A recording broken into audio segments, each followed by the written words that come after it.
Electronic media సోదరులకు అదేవిధంగా గౌరవ నజీర్ అహ్మద్ గారికి, మాధవమ్మ గారికి, మా అన్న నాని గారికి, జేసీ గారికి, చైర్మన్ కమిషనర్ గారికి అందరికీ కూడా నా హృదయపూర్వక నమస్కారాలు తెలియజేసుకుంటా ఉన్నాను.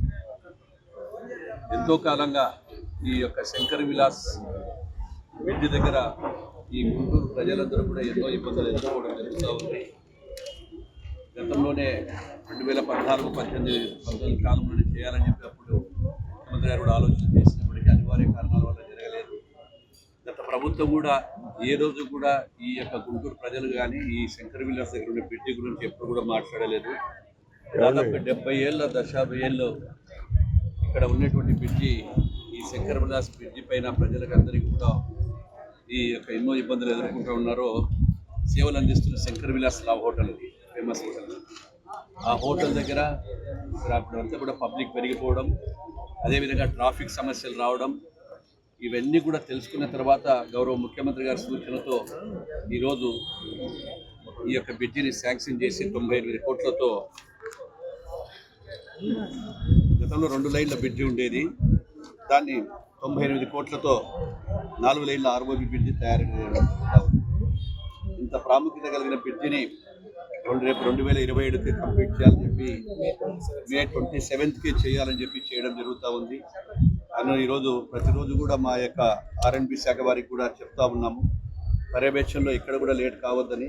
ఇందాకే కాంట్రాక్టర్ కూడా చెప్తే అనుకున్న టైంకంటే ముందే చేస్తాం సార్, ఖచ్చితంగా ఇచ్చి మేము ప్రజలందరూ అభినందనలు కూడా తీసుకుంటాము.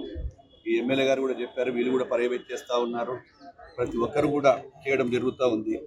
భవిష్యత్తులో డబల్ లైన్ కానీ విద్యుత్ లైన్ కానీ ఇవన్నీ కూడా వస్తే ఎలాంటి ఆటంకాలు కాకుండా, మళ్ళీ భవిష్యత్తులో దీన్ని ఎలాంటి మార్పులు కూడా లేకుండా ఏవైతే ఉన్నాయో డక్స్ కానీ, తర్వాత ఫుట్పాత్ కానీ ఇవన్నీ కూడా తీసుకోవడం జరుగుతూ ఉంది.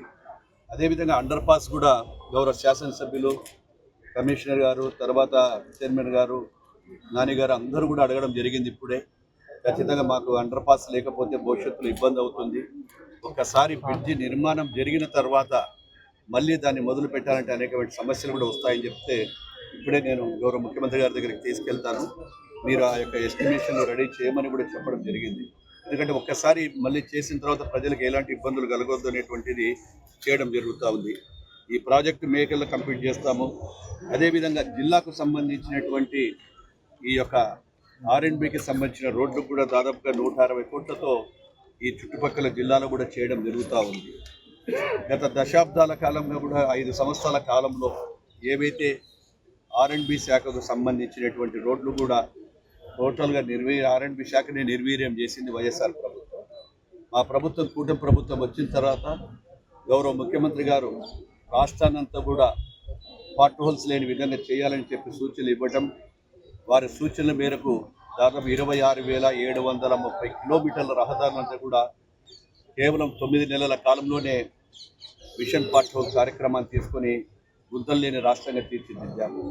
అదేవిధంగా మళ్ళీ ఇప్పటి వరకు ఈ యొక్క 1.5 సంవత్సరంలోనే 3,000 కోట్ల రూపాయలకు పైగా నిధులు వెచ్చించి ఎక్కడైతే రహదారులన్నీ కూడా వెహికల్ మూవ్మెంట్కి ఎక్కడ ఇబ్బందులు ఉండద్దు, సింగిల్ లేయర్లు ఏదైనా ఉన్న చోట కూడా వేసుకుంటూ పోవాలనే ఉద్దేశంతో ఈరోజు మళ్ళీ రిన్యూవల్స్ కూడా చేస్తూ ఉన్నాను. గతంలో ఎప్పుడు కూడా కంబైన్డ్ రాష్ట్రం ఉన్నప్పుడు కూడా ఏ రోజు కూడా ఎక్కడ కూడా 3,000 కోట్లకు పెట్టిన పోలేదు. ఈరోజు గౌరవ ముఖ్యమంత్రి గారు ఒకటే, ఈ యొక్క ఇన్ఫ్రాస్ట్రక్చర్ బాగున్నప్పుడు పరిశ్రమలు వస్తాయి, మనకు రహదారులు బాగుంటే మనకు అదేవిధంగా టూరిజం పెరుగుతుంది అనేటువంటి ఉద్దేశంతో బాగుండాలని చెప్పి ఉద్దేశం, ఆర్థికంగా ఇబ్బందులు ఉన్నప్పటికీ కూడా ఈ రోడ్లన్నిటి కూడా కంప్లీట్ చేస్తూ ఉన్నాము. నేషనల్ హైవేకి సంబంధించి దాదాపుగా 90 లక్షల కోట్ల రూపాయల వరకు మన దగ్గర పనులు జరుగుతూ ఉన్నాయి. ఆ యొక్క నేషనల్ హైవేని కావచ్చు, ఔటర్ రింగ్ రోడ్డు కావచ్చు, ఇవన్నీ కూడా ఈరోజే గౌరవ ముఖ్యమంత్రి గారు కూడా ఈరోజు రివ్యూ చేయడం జరిగింది. వాటన్నిటి కూడా కంప్లీట్ చేస్తాము. ఈరోజు చాలామంది కూడా వైఎస్ఆర్సీపీ నాయకులు కామెంట్ చేస్తూ ఉన్నారు శంకర్ విలాస్ దాని మీద. ఆ నాయకులకు ఒకటి చెప్తా ఉన్నా, గత చరిత్రలో మీరు ఏ రోజైనా ఈ బ్రిడ్జ్ చెయ్యాలని చెప్పి ఆ వైఎస్ఆర్సీపీ నాయకులు ఎప్పుడైనా ఒక ఆలోచన చేశారా? గత 5 సంవత్సరాలలో మీరు ఎప్పుడైనా దీని గురించి చర్చ కానీ చేయాలనేటువంటి ఉద్దేశం మీకు లేదు. ఈరోజు మేము చేస్తున్నటువంటి పనిని మీరు అభినందించాల్సింది పోయి కేవలం రాజకీయ ఉనికికి తెలుసు స్థానిక నాయకులు ఎవరెవరు ఏమేమి మాట్లాడుతున్నారు, వాళ్ళ రాజకీయ ఉనికిని కాపాడుకోవడానికి విమర్శలు చేస్తూ ఉన్నారు. వీరు ఎన్ని చేసినా కానీ కూడా గుంటూరు జిల్లా ప్రజలు కావచ్చు, గుంటూరు పట్టణంలో ఉండే ప్రజలు కావచ్చు, ఏ ప్రభుత్వం పనిచేస్తుంది, ఎవరు నాయకులు పనిచేస్తున్నారనేది కూడా అందరూ కూడా చూస్తూ ఉన్నారు. మిమ్మల్ని ప్రజలందరూ తిరస్కరించారు. ఆ రోజు మీకు 151 సీట్లు ఇస్తే రాష్ట్రాన్ని గాలికి వదిలారు. గాలికి వదిలేసి మీ ఇష్టానుసారంగా విధ్వంసాలు సృష్టించి చేస్తూ ఉన్నారు. ఈరోజు మా పరిపాలన వచ్చిన తర్వాత కూటమి ప్రభుత్వము అటు లోకేష్ బాబు గారు యువగాలంలో చెప్పినటువంటి లక్షల ఉద్యోగాలు కానీ, తర్వాత ఇండస్ట్రీస్ కానీ, ఈరోజు అన్నీ కూడా పరిశ్రమలు పరిగెత్తుకొని వస్తూ ఉన్నాయి.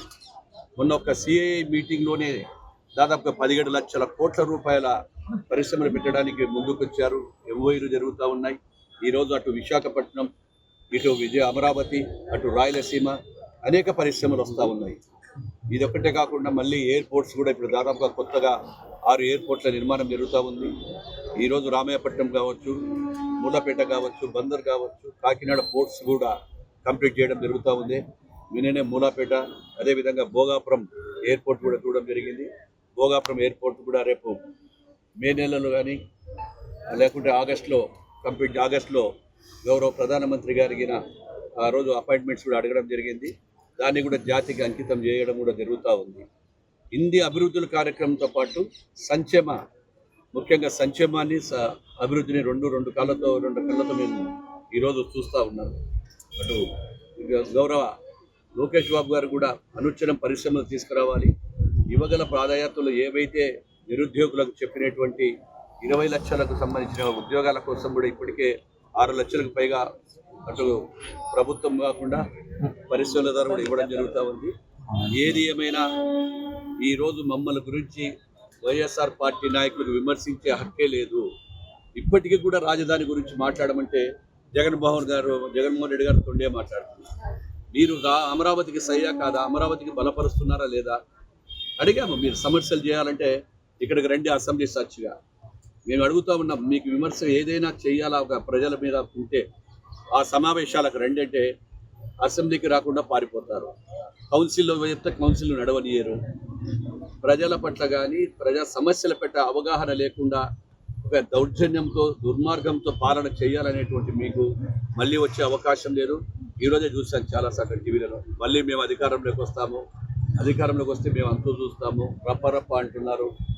మొన్న కూడా చూసాం ఏ విధ్వంసం గుంటూరులో ఏం చేశారో లేదు, ఎవరేం మాట్లాడరు. కాబట్టి మీకు మాట్లాడే అర్హత లేదు. ప్రజలు తిరస్కరించారు. ఏది ఏమైనా ఈ యొక్క కూటమి ప్రభుత్వం అభివృద్ధి సంక్షేమాన్ని సమానంగా చేస్తామని తెలియజేస్తూ ఇక్కడికి వచ్చినప్పుడు స్వాగతం పలికిన ప్రతి ఒక్కరికి కూడా హృదయపూర్వక ధన్యవాదాలు తెలియజేస్తా ఉన్నాం. అనుకున్న సమయానికంటే దాదాపుగా ముందే ఈ బడ్జెట్ కంప్లీట్ కావడానికి చేయాలని చెప్పి అది కూడా కాంట్రాక్టర్ కూడా తెలియజేశాం. Thank you. ఏదైనా అడిగేది ఉంటే